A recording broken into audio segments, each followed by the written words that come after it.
Her own father looked her in the eyes and said, "Take the pretty one." And the most powerful man in the kingdom?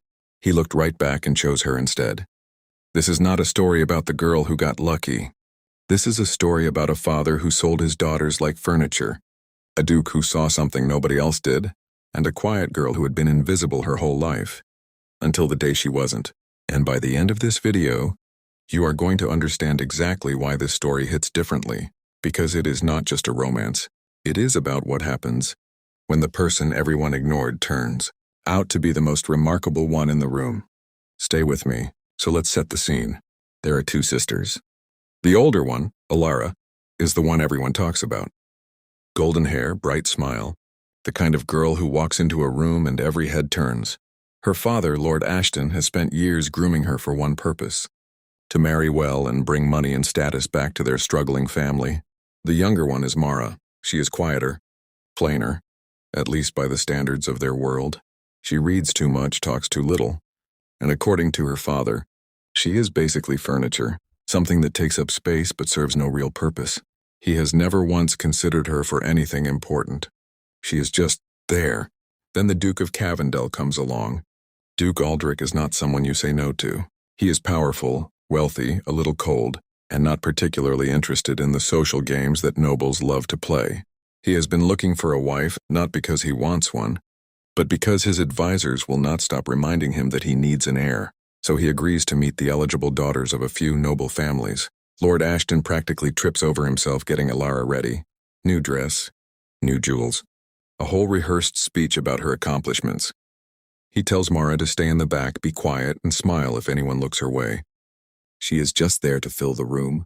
And then something happens that nobody planned for.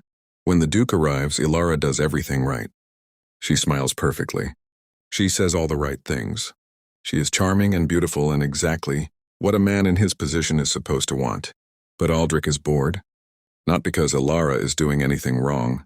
She is doing everything right. And that is exactly the problem. He has met 100 girls like her, perfectly trained, perfectly polished, perfectly empty. Then from the corner of the room he hears a sound. It is Mara. She has knocked over a stack of books. She was trying to hide behind a curtain, because, of course, she had snuck a book into a formal meeting and now she is on the floor trying to quietly gather them before anyone notices. She looks up and makes direct eye contact with the Duke of Cavendel, the most intimidating man in the country, and instead of panicking, she just mouths, "Please pretend you didn't see that." Aldrich, for the first time in a very long time, almost smiles. He asks Lord Ashton who she is. The father waves his hand like he is brushing away a fly. "That is just Mara, my younger daughter. You want to speak more with Alara, and she is the pretty one. Take the pretty one, Your Grace." And Aldrich looks at Lord Ashton.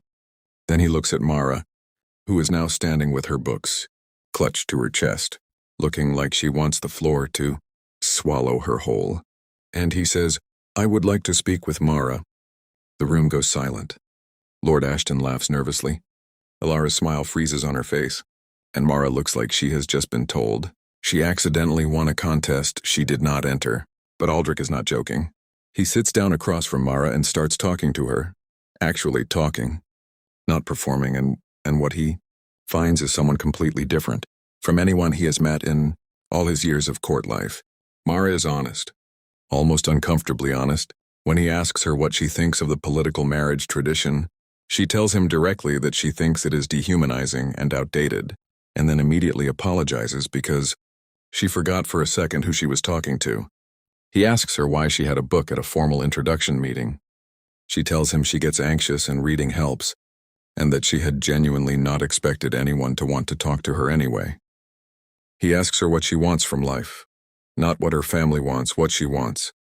And she goes quiet for a moment, because nobody has ever asked her that before. Then she says, "I want a garden and a library, and to not feel like a problem someone needs to solve." Aldrich does not say anything for a long moment.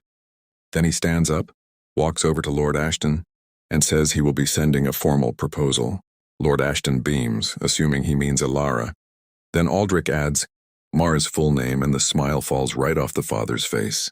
Now here is where the story gets really interesting, because this is not the part where everything becomes easy. Lord Ashton is humiliated.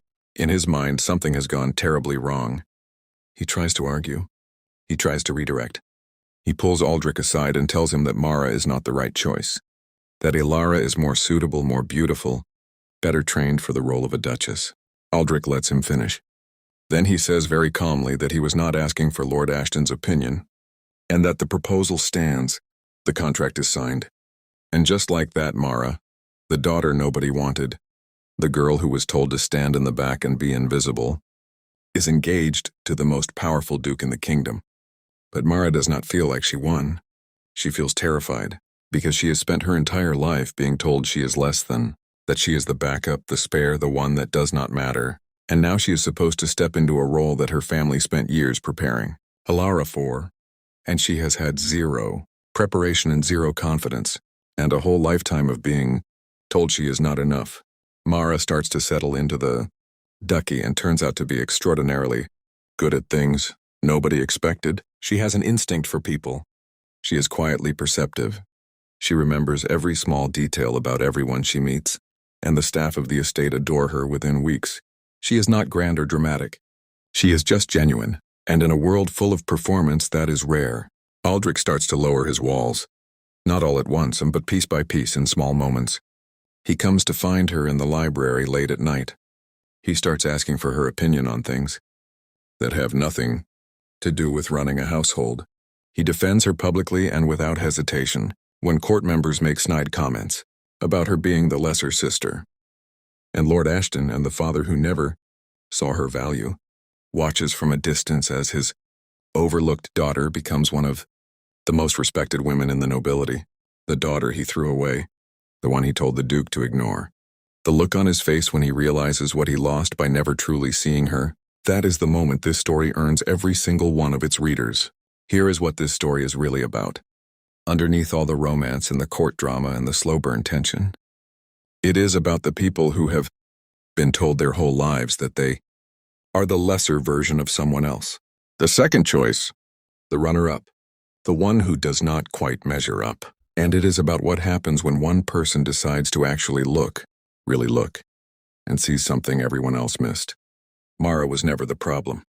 The people looking at her were.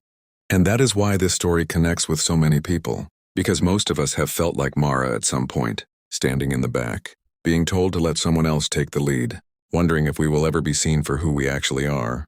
The Duke saw her, and everything changed.